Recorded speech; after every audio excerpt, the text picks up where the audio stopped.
Hello, welcome सबको आज के वेबिनार के लिए। तो आज हम यूएस सीपीआई के बारे में बात करेंगे।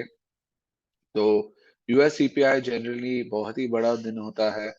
जब भी यूएस सीपीआई नंबर आता है तो यूएस सीपीआई के हिसाब से मार्केट काफी मूवमेंट देती है। एंड अभी भी आप लोग अगर मार्केट में ट्रेड कर रहे हो, अभी आपने देखा होगा, मैं अपना बस स्क्रीन शेयर करता हूँ आपके साथ। तो आपने देखा होगा अभी काफी मूवमेंट हुआ और देख सकते हो डॉलर काफी नेगेटिव रिएक्ट किया इनिशियली, बट अब धीरे धीरे स्टेबिलिटी आ रहा है। मेरे वीडियो में आज कोई इशू है यहाँ पे रूम के साइड से। एक second, मैं आज थोड़ा वीडियो ऑफ रखूंगा क्योंकि ये बहुत इश्यूज हो रहा है, आई डोंट नो व्हाई। तो बेसिकली पहले हम देखते हैं डेटा पॉइंट क्या था। तो मैं आपको पहले डेटा पॉइंट समझा सकता हूँ कि डेटा पॉइंट क्या आया और उसका क्या इम्पोर्टेंस है एंड उसका क्या इम्पैक्ट हुआ है। तो आज हम एक्चुअली एक इवेंट को डिकोड करेंगे, कैसे वो हुआ और उसका क्या इम्पैक्ट हुआ।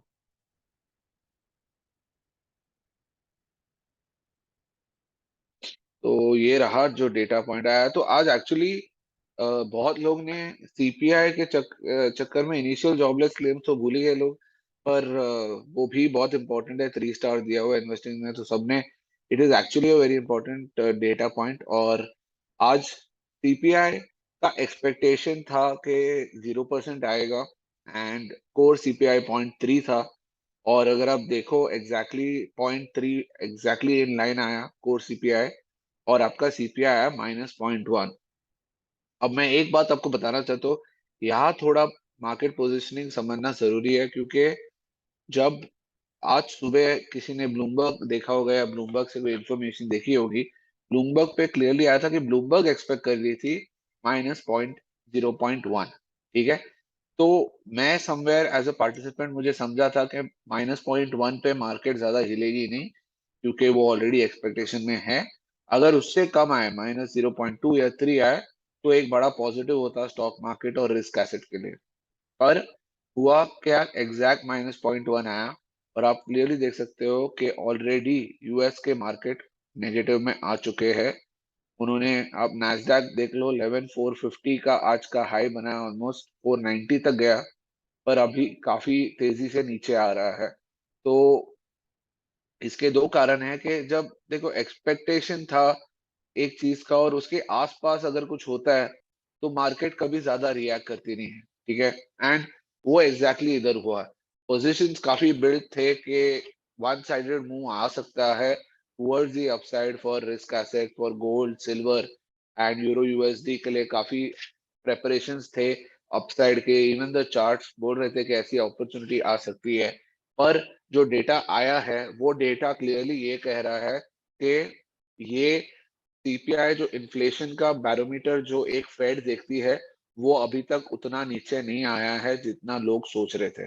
एंड अगर ये अभी रियलिटी है तो फेड अपने जो हॉकिश स्टांस है वो चेंज नहीं करेगी।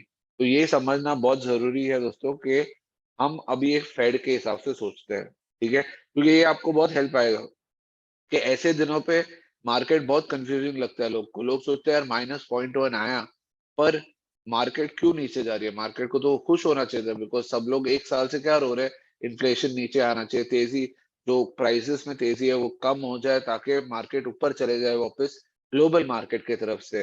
पर वो हुआ नहीं है। ठीक है।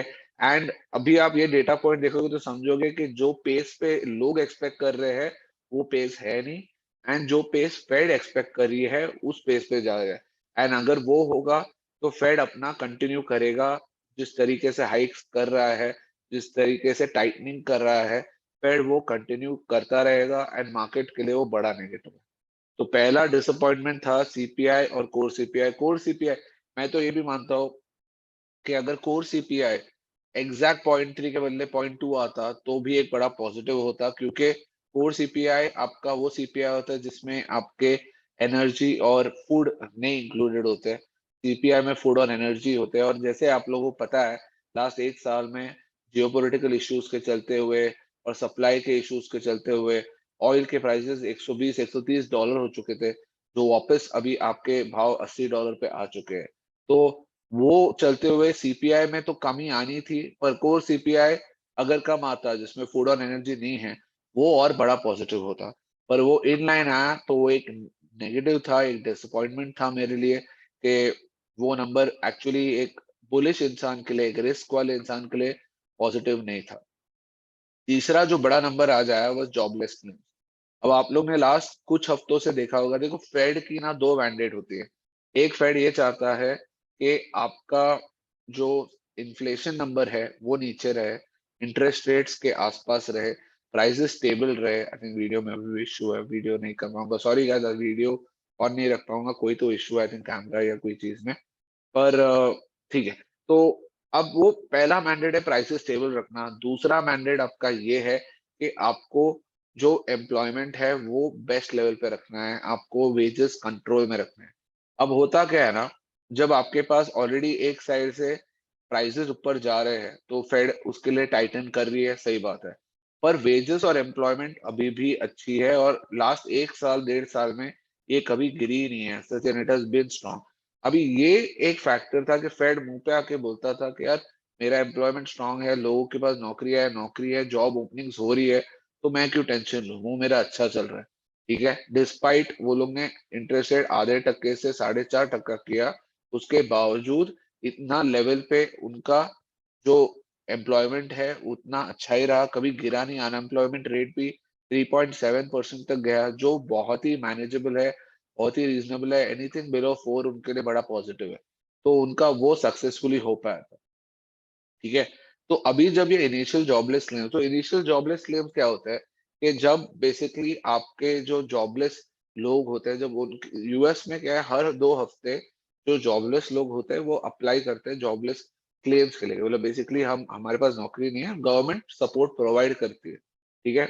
एंड ये क्लेम्स जितने कम हो उतना अच्छा है, जितने ज्यादा उतने गंदा है। पर अगर आप फेड की तरफ से सोचो और मार्केट की तरफ से सोचो, तो आप तो चाहते हो एज अ बुल मार्केट के हिसाब से कि यार ये अगर नंबर ज्यादा है तो फेड शायद अपनी स्टांस बदले, हॉकिस से थोड़ी डविश हो जाए। पर एग्जैक्टली ऑपोजिट हुआ दोस्तों, के आया इनिशियल जॉबलेस केस 2,05,000, जो एक्सपेक्टेशन था 2,15,000।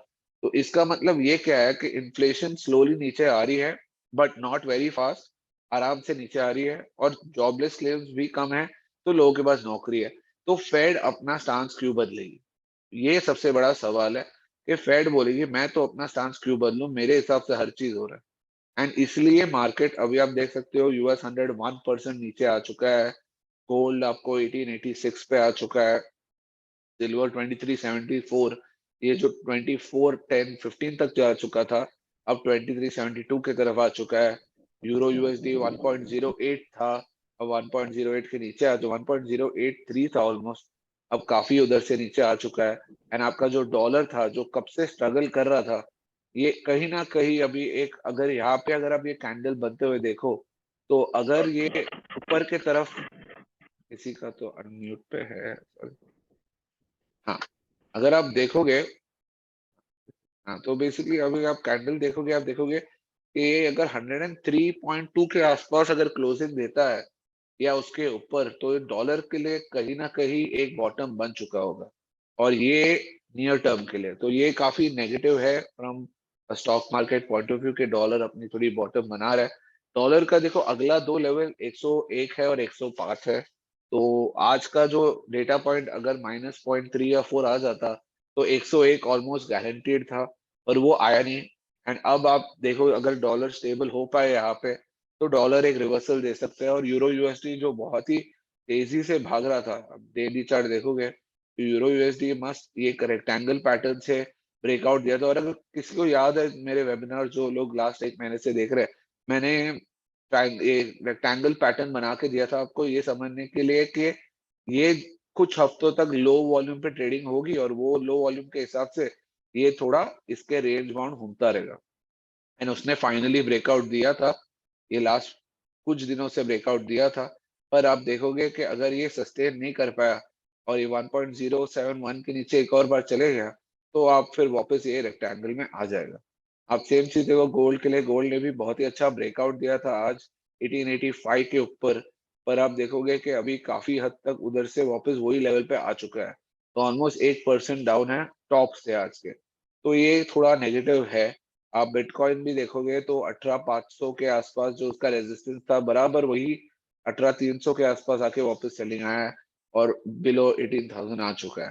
तो ये देखो, ये समझना बहुत जरूरी है दोस्तों कि पोजीशनिंग क्या है, फेड के हिसाब से कैसे सोचना है। बिकॉज देखो, ये इवेंट्स अगर आप ट्रेड कर रहे हो तो आप सिर्फ ये एंगल से ट्रेड नहीं कर सकते हो कि यार डेटा पॉइंट आया पॉजिटिव है, चलो सब ऊपर जाएगा, पर ये ऐसा होता नहीं है। अगर आप जब ट्रेड करोगे, मार्केट पोजीशनिंग भी बहुत इंपॉर्टेंट है, एंड डेटा का जो एक्चुअल इंपॉर्टेंस है वो समझना जरूरी है। बिकॉज अब क्या होगा ना, अब फेड की माइंड चेंज हो जाएगी, अब उनकी सेटिंग चेंज हो जाएगी। अब वो बोलेंगे हम जो कर रहे सही है, हम हॉकिश ही रहेंगे। एंड February 1 की जो मीटिंग है, जिसमें एफओएमसी वापस मिलके डिसाइड करेगी कि रेट बढ़ाना है कि घटाना है, उसमें बढ़ाने वाले हैं, ये ऑलमोस्ट एक श्योर हो जाता है।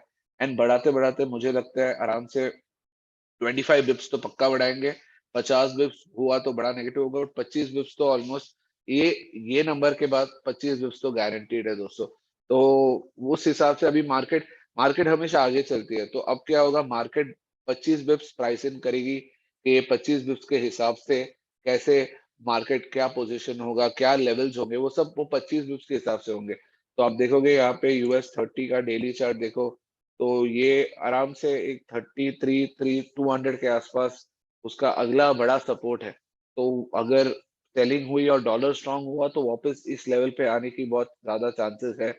एंड अच्छा खासा ब्रेकआउट की तरफ चल रहा था वो, पर वो अभी जिस तरह मार्केट गिरा है। एंड आज की क्लोजिंग देखना बहुत इंपॉर्टेंट है दोस्तों, क्योंकि आज का क्लोजिंग ये अगले 2-3 हफ्ते के ट्रेडिंग के लिए बहुत इंपॉर्टेंट है। क्योंकि अगर आज की क्लोजिंग एक बड़ी रेड कैंडल बन के यही कहीं नीचे की तरफ क्लोज हुई, तो आप समझ के चलना कुछ हफ्तों तक ट्रेंड नेगेटिव हो जाएगा। एंड इसके हिसाब से फिर आप पोजीशन ले सकते हो। एंड फिर Feb 1 के ऊपर है, Feb 1 को जब एफओएमसी आएगी, फिर वापस मार्केट दूसरी तरफ जा सकता है या कंटिन्यू कर सकता है, डिपेंड्स ऑन दैट। बट अभी अगले 2-3 हफ्ते का ट्रेंड मेरे हिसाब से तो नेगेटिव ही है, in terms of risk assets, in terms of stocks. Even gold और सिल्वर के हिसाब से थोड़ा नेगेटिव ही लग रहा है। ये डेटा पॉइंट के बाद आप ये देखोगे कि एक और चीज जो बहुत लोग देखते नहीं है, बट मैं हमेशा कहता हूँ देखना चाहिए, ये 10 ईयर यील्ड है यूएस का। एंड आप गोल्ड सिल्वर ट्रेड करते हो तो ये आपको कंपल्सरीली देखना ही है, क्योंकि ये काफी काफी इंपॉर्टेंट पॉइंट है, ये काफी इंपॉर्टेंट डेटा है जो आपको ट्रैक करना है। तो आप देखोगे अभी यूएस 10 ईयर 3.5% के आसपास है। एंड ये नीचे ब्रेकडाउन, फॉल्स ब्रेकडाउन देखे ऊपर आ गया है। एंड अगर आपको समझना है गोल्ड और 10 ईयर का रिलेशन, तो मैं आपको बेस्ट एक समझाता हूँ, इससे आपको काफी अच्छा आइडिया आ जाएगा। आप क्लियरली देखो कि यहाँ पे जब से 10 ईयर 4.5%, 4% के आसपास था, 4 से 3.5 हो गया, उसी चलते गोल्ड 1600 का 1900 हो गया। तो अगर आप क्लियरली ये पैटर्न खेलते तो आप गोल्ड को जो डॉलर है उससे बेटर आप ट्रैक करके कमा पाते। तो ये US 10 ईयर यील्ड जो है, बहुत काम की चीज है, हमेशा ट्रैक करना।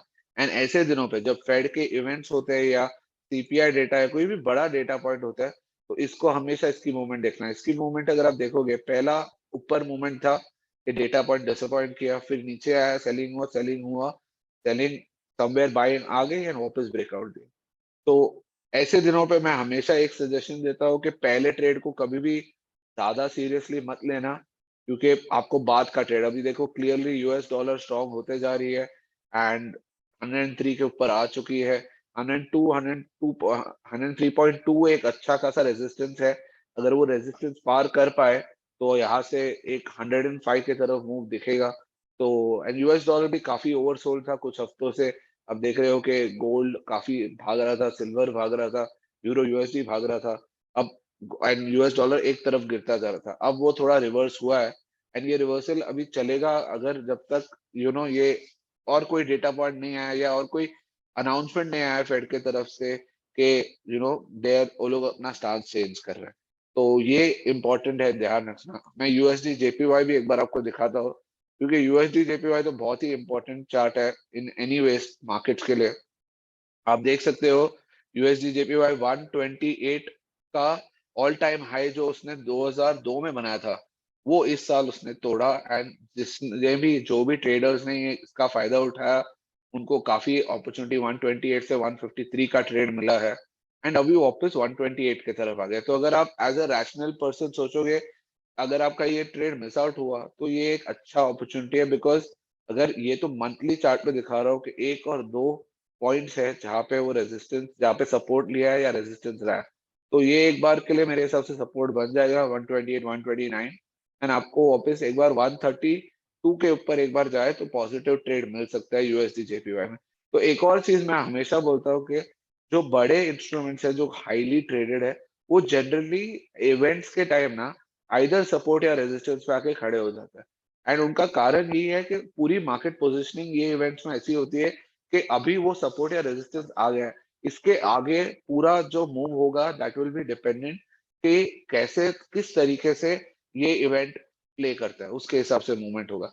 जैसे आज गोल्ड में भी अगर आप देखोगे, जो अगर आप जिसने भी गोल्ड ट्रेड किया, एक शाम को एक छोटा सा ब्रेकआउट था इधर 1890 के तरफ एंड काफी पॉजिटिव था।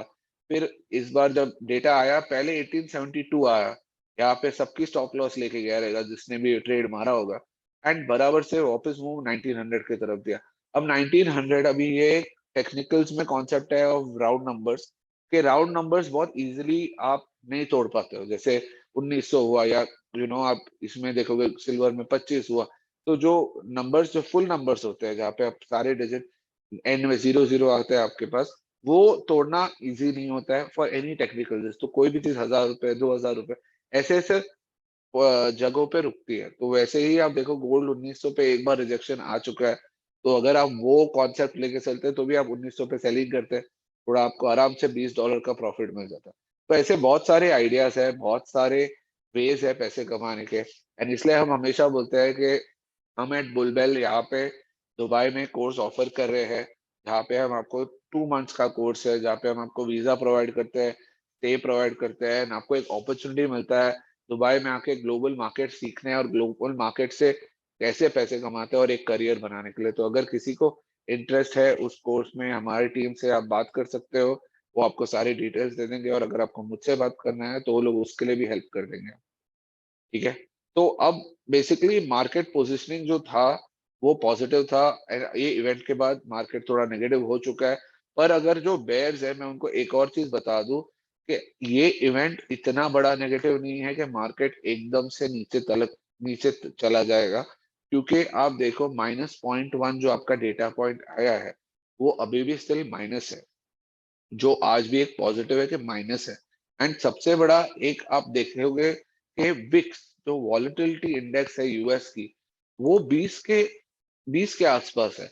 अगर इतना सारा वॉलेटिलिटी, इतना सारा इश्यूज जो हो रहा है, उसके बावजूद विक्स तो नीचे के नीचे चला जाता है। एंड ये एक बड़ा फेनोमेनन है कि ये क्यों हो रहा है, क्योंकि आइडियली आप देखो with the amount of risk out there, the amount of volatility out there, VIX ideally आपको 25 के ऊपर दिखना चाहिए था, पर ये एक अजीब सा फेनोमेनन है कि ये 20 के आसपास है। और आज भी देखो कि ये डेटा पॉइंट के बाद जब मार्केट गिरा है, तो भी ये वापस 4.5% नीचे ही गया है। तो ये जब तक अपना मूवमेंट एक वे में नहीं देता है, तब तक आप प्रेडिक्ट नहीं कर पाओगे कि कौन से साइड मार्केट जाएगा। तो विक्स का वो एक थोड़ा स्ट्रेंज सा है, क्योंकि बहुत लोग बोल रहे हैं कि विक्स की मूवमेंट क्यों नहीं हो रही है। आइडियली विक्स के मूवमेंट से आपको मार्केट काफी अच्छे से समझ आ जाता है कि कैसे इसको ट्रेड करना है। ठीक है। तो ये अपना हो गया डिस्कशन कि इवेंट क्या था। अब मैं आपको इवेंट के बाद का आपको बताना चाहता हूँ, अगर आप ट्रेड्स ले रहे हो तो इवेंट के बाद क्या क्या पॉसिबिलिटीज है over the next few weeks, because आप, आई एम श्योर सब एक्टिवली ट्रेड कर रहे हैं, तो आप लोग को थोड़ा हेल्प चलेगा in terms of next few weeks क्या होगा। अगर आपको कोई इंस्ट्रूमेंट पे डायरेक्टली चाहिए तो आप मेरे को बता दो, फिर मैं पहले वो डील कर लूंगा, उसके बाद मैं आपको मेरा टेक बताऊंगा ऑन ऑल इंस्ट्रूमेंट। तो कोई भी क्वेश्चन है अभी तक सीपीआई पे, कुछ भी फंडामेंटली अगर आपको नहीं समझा कि ये क्यों ऐसा हुआ, मुझे पूछ सकते हो, मैं आंसर करूंगा।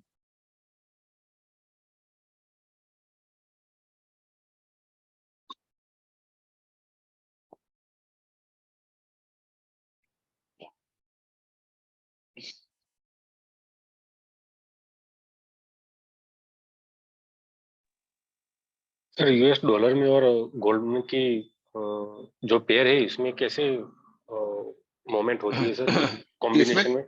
कौन से पेयर में? यूएस डॉ हाँ, यूएस डॉलर में और गोल्ड गोल्ड की हाँ, कॉम्बिनेशन कैसी होती है sir?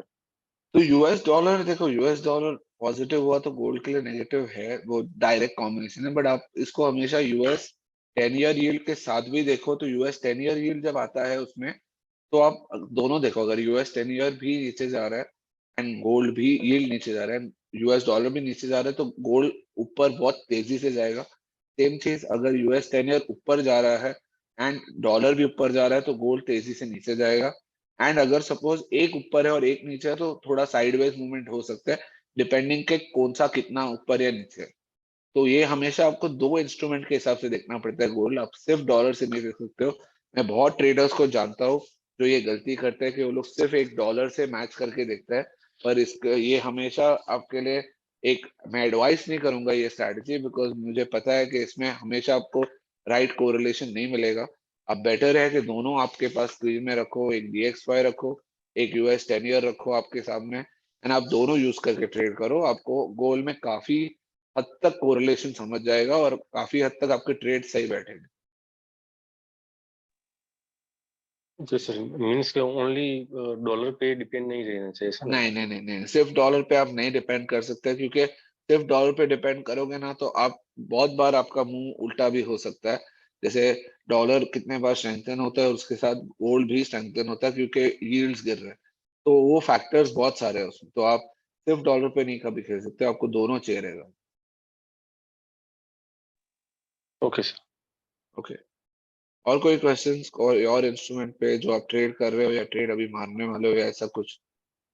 Sir consumer price index जो है वो हाँ नेगेटिव जब आता है, राइट, हाँ तो गोल्ड बाय में जाता है, हाँ। यही पर होता है ऐसा ना? नहीं, ऐसा जरूरी नहीं है। देखो मैं वही बोल रहा हूँ, वो पोजिशनिंग आपको समझना है कि यूएस अभी सीपीआई नेगेटिव आया है, इसका मतलब क्या है? बेसिक इन्फरेंस ये होता है कि आपके जो प्राइसेस थे वो लास्ट मंथ से इस मंथ में नेगेटिव, मतलब लास्ट मंथ अगर 10 रुपया था, इस महीने 9.9 रुपीज है, तो 0.1% आपका नीचे गिरा है, ठीक है। पर ये आपको पॉजिटिव तब होता कि जब मार्केट पोजिशनिंग 0.1% के लिए नहीं होती। अगर सपोज ये मार्केट पोजिशनिंग होती कि यार 0.3 आएगा और -0.1 आता ना, तो गोल्ड आपका 1910 आराम से अभी तक हो जाता।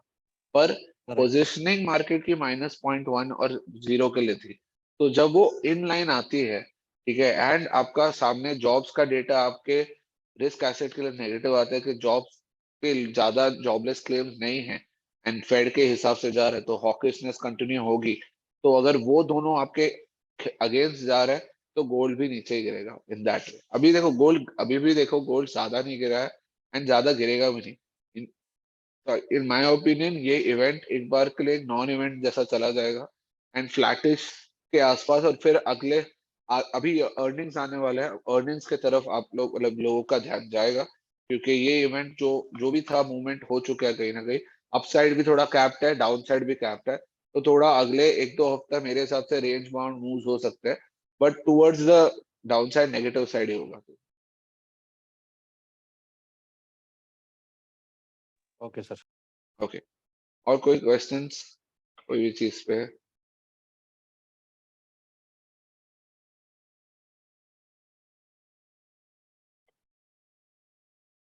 कोई और इंस्ट्रूमेंट किसी को कुछ सर चाहिए? दूसरा एक हाँ क्वेश्चन था, अनएम्प्लॉयमेंट जो क्लेम होते हैं, हाँ मानो कि 265K है और हाँ उसकी जगह जगह पे फोरकास्टिंग में लिखा है 215 हाँ। फॉर एन एग्जांपल, तो वो कम हो गया ना क्लेम, यानी वहां पर उनका जॉब रेट कम हो जाता है ना?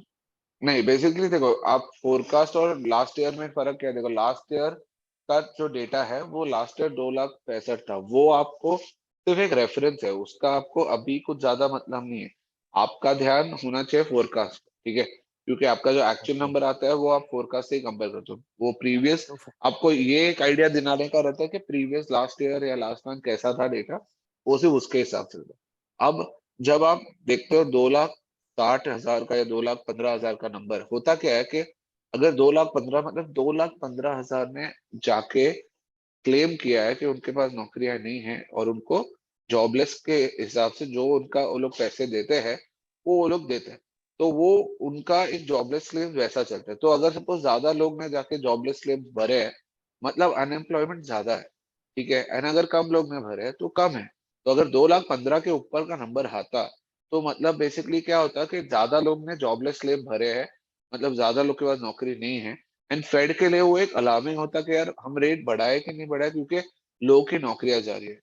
पर उल्टा क्या हुआ कि 2,15,000 से कम आया, मतलब कम लोग भर रहे हैं जॉबलेस, मतलब उतनी जॉब्स है। तो फेड भी सोचेगा ठीक है, मैं इतना हॉकिश होके आधे टके का 4.5% कर लिया, तो भी लोगों के पास नौकरियां है, लोगों की नौकरियां नहीं जा रही है, तो मेरे को कोई टेंशन नहीं है फिर। तो उस हिसाब से आप जॉबलेस क्लेम पढ़ते हो। देखो ये सिचुएशनल है। देखो एक और चीज मैं आपको ये सारे डेटा पॉइंट्स का बताता हूँ ना, ये डेटा पॉइंट्स एक बार के लिए जो पढ़ना है और एक बार मतलब समझना इंपॉर्टेंट है। पर आपको हर डेटा पॉइंट जब आता है, आपको एक फेड की पोजीशनिंग क्या होती है समझना जरूरी है। कि फेड का वो एक, मैं हमेशा एक बात करता हूँ कि फ्रेमवर्क बनाओ अपने माइंड में कि फेड क्या सोच रहा है, गवर्नमेंट क्या सोच रही है, इन जनरल मार्केट क्या सोच रही है, ट्रेडर्स क्या सोच रहे हैं। बिकॉज ये बहुत जरूरी है समझना कि ये तीनों क्या लेवल पे चल रहे हैं। बिकॉज जैसे आज के टाइम मुझे आज पता था कि फेड सोच रही है कि अगर ये दो नंबर मेरे फेवर में आए तो मैं तो रेट बढ़ा दूंगा, हॉकिश कंटिन्यू करूंगा, एंड मार्केट नीचे आ जाएगा। और मेरे पास वो एक्सपेक्टेशन था जैसे ही नंबर आया कि ये होने वाला है, क्योंकि मार्केट इनिशियली ऊपर जाता गया, 1900 गोल्ड गया, 1902 गया। पर मेरी बहुत क्लियर एक्सपेक्टेशन थी ये टिक नहीं पाएगा इजिली, क्योंकि डेटा सपोर्ट नहीं कर रहा। अभी सेम चीज मैं बताऊं, अगर उल्टा सिचुएशन होता कि फेड को डेस्परेटली चाहे कि जॉब क्लेम्स जो है वो ज्यादा रहे और उल्टा कम आ गया, तो फिर मार्केट उल्टा रिएक्शन देती। तो इसमें समझना बहुत जरूरी है कि मार्केट क्या चाहती है और फेड क्या चाहती है। अगर कभी कभी सेम होता है तो मार्केट रिएक्शन भी नहीं देती। तो इस बार मार्केट चाहती थी कि थोड़ा ज्यादा माइनस में आए, पर वो नहीं आया। तो इसलिए आप जो मूवमेंट देख रहे हो फ्लैटिश टू नेगेटिव, वो इसलिए आप देख रहे हो basically। Okay sir, thank you. Okay, नहीं और क्वेश्चंस, कोई और किसी को कुछ पूछना है?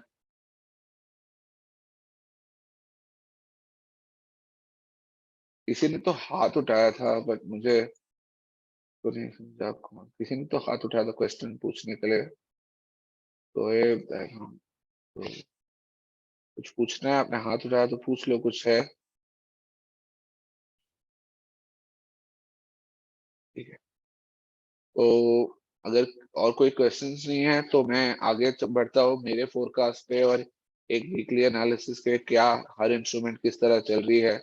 तो पहले हम देखते हैं यूके ऑयल की तरफ। तो यूके ऑयल का आप डेली चार्ट देखोगे तो आप क्लियरली बोल सकते हो, देखो ये मेरा एक, मैंने पैटर्न ये फॉर्मेशन में घूम रहा है एक साल से। अब देखोगे कि एक बार ये 120-25 से नीचे डाउनवर्ड ही चल रहा है, डाउनवर्ड चैनल पैटर्न में आ रहा है। एकदम एक्यूरेट नहीं है बट एक एक रेफरेंस के लिए बहुत अच्छा है। मैं तो मानता हूँ यूके ऑयल जब तक 90 क्रॉस ना करे बुलिश नहीं है। एंड 65 के लेवल तक भी जा सकता है अगर रिसेशनरी स्टॉक्स आए या रिसेशनरी मूवमेंट्स आए। तो 65 तो 68 के बीच में एक बार वो आ सकता है डाउन साइड पे। अपसाइड पे 90 के ऊपर ही पॉजिटिव मूवमेंट देखने को मिलेगा आपको। फिर आता है बिटकॉइन, सेम चीज जो मैंने आपको बताया था, 18,500 जब तक क्रॉस नहीं होता है तो बुलिश नहीं है। 18,500 एक बार क्रॉस हो जाए तो 20,000 के तरफ बिटकॉइन जा सकता है। और अगर नहीं हो पाया 18,500 पार, तो 16,500 16,800 पे बहुत अच्छा सपोर्ट है, तो वो लेवल पे एक बार आ सकता है। गोल्ड आप देखो तो एक बहुत ही गंदा कैंडल बन रहा है, जहाँ पे सेल ऑफ ऊपर 1900 पे हुआ था। तो अभी 1900 एटलीस्ट 1 से 2 हफ्ते के लिए 1900 आपका बड़ा रेजिस्टेंस बन जाएगा। बुलिश ट्रेड्स उसके ऊपर ही आप ले पाओगे। एंड 1870 मेरा फर्स्ट सपोर्ट है। 1880 पे थोड़ा रुके but 1870 is a good support. अगर वो तोड़ता है तो फिर नीचे की तरफ और आ सकता है, बट 1870 एक अच्छा सपोर्ट है। तो वो मेरे हिसाब से नहीं टूटेगा इजिली। तो 1870 और 1900 का रेंज है आपका। सिल्वर आप देखोगे तो आपको सिल्वर में क्लियरली दिख रहा है कि देखो मेरा सिल्वर में ये है कि मेरा ये ट्रेड था फुल ईयर के लिए। आप देखोगे तो डेली चार्ट पे ये सिल्वर बहुत कम बार ऐसे होता है कि बड़े बड़े एसेट्स इंस्ट्रूमेंट्स आपको ऐसे मूवमेंट देखते हैं। 18 से 24 almost without breaking the line which is very big, ऐसा मिलता नहीं है आपको। एंड वो लाइन अभी टूट चुका है। तो मेरा जो बुलिशनेस था सिल्वर पे थोड़ा कम हो चुका है। एंड आई थिंक अभी 23 के नीचे अगर गिरा तो और डाउन साइड ज्यादा है। एंड अगर आप देखोगे आउट परफॉर्मेंस, मेरे हिसाब से अभी सिल्वर थोड़ा अंडर परफॉर्म ज्यादा कर सकती है गोल्ड से। तो वो आप ध्यान रखना। डॉलर मैंने बोला था जैसे 103 अभी लेवल है, 103.5 मेरे हिसाब से 103.3 103.5 रेजिस्टेंसेस है। उसके ऊपर अगर सीधा देखो तो 105 एंड नीचे की तरफ अगर 103 के नीचे चलता रहा तो 101 की भी पॉसिबिलिटी है। यूरो यूएसडी 1.08 का लेवल आज मीट हो चुका है, पर क्रूजिंग बहुत इंपॉर्टेंट है कि अगर 1.08 के ऊपर दे पाए, अगर दे पाया तो ये आगे की मूवमेंट हो सकती है, नहीं दे पाया तो वापस ये रेक्टेंगल में चला जाएगा एंड 1.07 टू 1.05 के बीच में घूमता रहेगा वापस। यूएसडी जेपीवाई 130 के लेवल पे अच्छा खासा सपोर्ट आ चुका है, तो अगर ये मेंटेन रहा 128 129 लेवल्स नहीं तोड़ा तो ये ऊपर की तरफ 130 टू 133 के आसपास आ सकता है, पर वरना 128 एक बार टच करने के भी चांसेस है। और डाउ जोन्स में मैंने जैसे आपको बोला यूएस 30 में 34,261 है, अगर आप बुल हो तो ये लेवल अगर पार हो पाया तो आप आराम से 34,600 की तरफ जा सकते हो एंड डाउन साइड पे 33,200 250 है आपका नेक्स्ट सपोर्ट। यूएस 100 के हिसाब से आप 12,000 आपका नेक्स्ट रेजिस्टेंस है, नेक्स्ट सपोर्ट आपका आता है 11,100 के आसपास, तो ये दो लेवल्स बहुत जरूरी रहेंगे। एंड अगर आप स्टॉक्स ट्रेड करते हो तो टेस्ला अगर आपको ट्रेड करना है, जो बहुत ज्यादा मूवमेंट मिलती है टेस्ला में, तो आप क्लियरली देख सकते हो कि 126 से 128 बहुत अच्छा रेजिस्टेंस है। इसके ऊपर गया तो 165 तक का भी लेवल आ सकता है, और नीचे 101 लेवल बहुत अच्छा है, तो नीचे 101 लेवल आपका हमेशा एक सपोर्ट बन के रहेगा।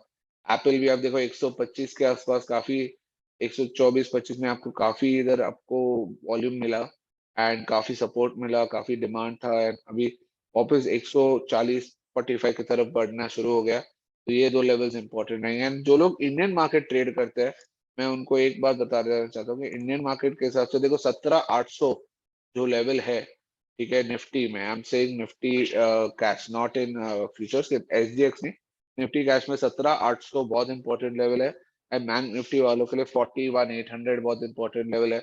अगर ये दो लेवल टिके रहे तो बुलिशनेस कंटिन्यू होगी, अगर इसमें से कोई भी टूटता है तो आप 17,500 एंड 41,000 के तरफ दोनों इंस्ट्रूमेंट जा सकते हैं।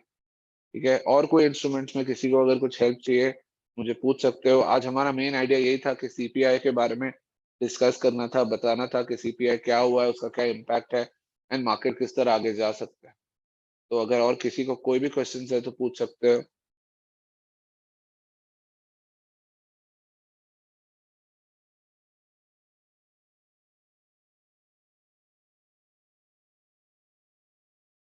आई थिंक क्वेश्चंस तो आई थिंक नहीं है, कोई क्वेश्चंस नहीं आ रहे, मेरे को दिख रहे नहीं है। ठीक है, नो प्रॉब्लम। तो आज हमारा यही सेशन था सर, आज हम लोग को मेनली सीपीआई कवर करना था। अगले हफ्ते हम वापस मिलेंगे एक फंडामेंटल टॉपिक के साथ, जहाँ हम और कुछ फंडामेंटल्स के बारे में, मार्केट्स के बारे में आपको बताएंगे। सॉरी आज वीडियो के लिए आई थिंक वीडियो का कोई इशू हो चुका है, तो चेक करवाना पड़ेगा कि क्या है, पर होपफुली अगले हफ्ते तक वो सॉल्व हो जाएगा। Thank you so much guys, see you next week, thank you, take care.